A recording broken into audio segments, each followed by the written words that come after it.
আজকের ভিডিওতে আমরা শিখব কিভাবে মাত্র 5 মিনিটে একটি বিদ্যালয়ের প্যাড তৈরি করা যায়।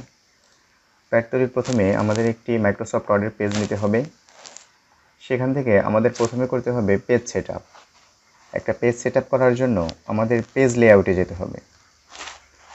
পেজ লেআউট থেকে আমরা মার্জিন সিলেক্ট করব। মার্জিন সিলেক্ট করার পরে কাস্টম মার্জিন অপশনে যাব। সেখান থেকে আমি আমার প্রয়োজন মতো একটা সাইজ নিয়ে যাব।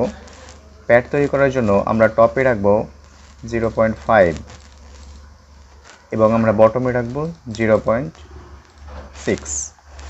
আমরা লেফটে দিব 0.7, রাইটে দিব 0.7। এবার পেপার সেটআপে যাওয়ার পরে আমরা এখানে লেটার থাকবে, সেটাকে আমরা A4 সাইজ করে নিব। ওকে, এরপর আমরা ওকেতে প্রেস করব। দেন আমরা এবার আমাদের প্রয়োজনীয় অংশটুকু লিখব। লেখার জন্য আমাদের যেতে হবে হোমে। হোম থেকে আমরা একটা বাংলা ফন্ট সিলেক্ট করে নিব এবং এখানে ফন্ট সাইজ থেকে আমি সিলেক্ট করে দিলাম আপাতত 14। তো একটা স্কুল প্যাড তৈরি করতে যেসব বিষয় প্রথমত লাগে, যেমন বিদ্যালয় কোড, আমি একটা কোড দিয়ে দিচ্ছি। তারপর EIN নাম্বার, EIN নং 1145, এটা আমি আইডিয়া করেই দিচ্ছি।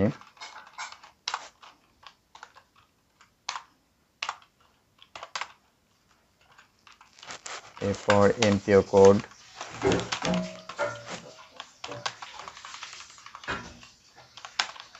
থানা কোড,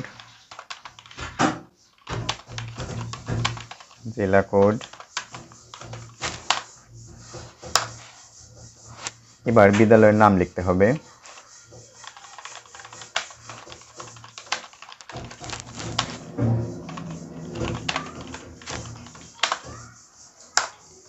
সেখান থেকে এবার বিদ্যালয়ের ঠিকানাটা লিখে দিতে হবে নামের নিচে, যেমন ডাকঘর। আমি একটা ঠিকানা দিয়ে দিই, সদর জেলা খুলনা, জেলা খুলনা। এবারের অংশে দেওয়া যেতে পারে মোবাইল নাম্বার 018, আমি আন্দাজে দিলাম একজনের একটা নাম্বার। তারপর থাকবে ইমেইলটা দেওয়ার সময় আমরা ফন্টটাকে এবার ইংরেজি করে নিব। alordishari@gmail.com। এরপর আমরা যদি বিদ্যালয়ের ওয়েবসাইট থাকে সেটা দিয়ে দিতে পারি, www.alordishari.edu.bd। এবার প্রথমে আমাদের যে অংশটুকু দেখতে হবে, এখানে ইমেইল এবং ওয়েবসাইট লেখার পরে এরকম আন্ডারলাইন হয়ে যাবে, এটাকে আমাদের তুলে দিতে হবে। তুলে দেওয়ার জন্য এই টোটাল দুটো অংশকে সিলেক্ট করতে হবে। সিলেক্ট করার পরে দুবার Ctrl+U প্রেস করতে হবে। Ctrl+U প্রেস করলে আন্ডারলাইন চলে যাবে এবং এই লেখাটাকে কালো করার জন্য আমরা ফন্ট কালার থেকে এটাকে ব্ল্যাক করে দিব। এবার এখানে যে স্পেস গ্যাপটা রয়েছে ফাঁকা বেশি, এটাকে আমাদের কমিয়ে আনতে হবে। সেজন্য সম্পূর্ণ অংশটাকে সিলেক্ট করতে হবে। মাউসের ডান সাইডে ক্লিক করে প্যারাগ্রাফ অংশে যেতে হবে। প্যারাগ্রাফ অংশ থেকে এখানে যে স্পেসিং এখানে 10 পিটি আছে, এটাকে আমরা 0 পিটি করে দেব। 0 পিটি করে দিলাম, তাহলে সব এক জায়গায় চলে আসলো। এবার আমরা সম্পূর্ণ অংশটিকে একটু বোল্ড করে নিলাম দেখার ভালোর জন্য। এবার প্রথম লাইনটা স্বাভাবিকই থাকবে। দ্বিতীয় লাইন আলোরদিশারি মাধ্যমিক বালিকা বিদ্যালয়, এটাকে আমরা একটু বড় করব। বড় করার জন্য আমরা লেখাটাকে সিলেক্ট করে ফন্ট সাইজ থেকে এটাকে দিয়ে দিলাম প্রয়োজন মতো। আমার 36 হলেই হচ্ছে, বা এটাকে আমি একটু হালকা আর একটু বাড়িয়ে দিলাম এবং এটাকে আমি একটা আলাদা ফন্ট কালার দিয়ে দিতে পারি দেখার সৌন্দর্যের জন্য। আমি এখানে কালারটা ইউজ করলাম। এরপর সম্পূর্ণ অংশটাকে আমি Ctrl+E দ্বারা মাঝে নিয়ে আসলাম। মোটামুটি একটা প্যাডের মতো হলো। এবং এখানে এই যে আলোরদিশারি মাধ্যমিক বিদ্যালয় এবং ডাকঘর, এখানের স্পেসটা একটু বেশি মনে হচ্ছে, এই জন্য এই দুটো লাইনকে আবার সিলেক্ট করলাম। দুটো লাইনকে সিলেক্ট করার পরে সেই মাউসের ডান সাইডে ক্লিক করে প্যারাগ্রাফ অপশনে যাব। প্যারাগ্রাফ থেকে এই যে লাইন স্পেসিং, এখানে এই মাল্টিপলই থাকবে এবং এখানে আমি 1.15 আছে, এটাকে আমি 0.90 করে দেব। তারপর এন্টার দিলে এটা আবার কাছাকাছি চলে আসবে।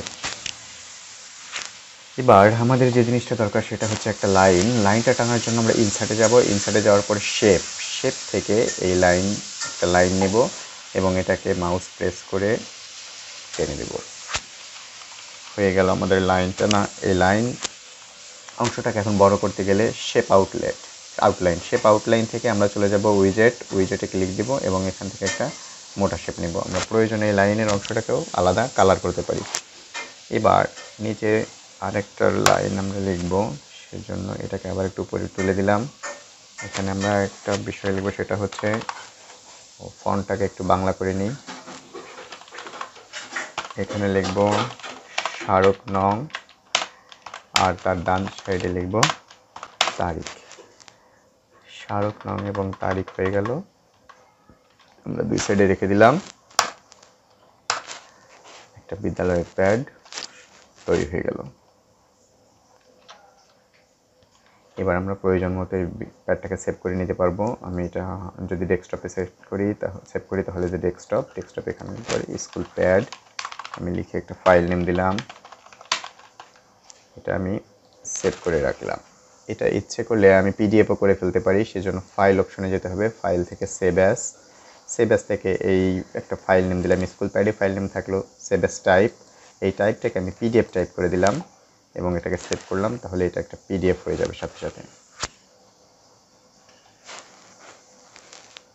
আশা করি সকলে বুঝতে পেরেছেন। ধন্যবাদ।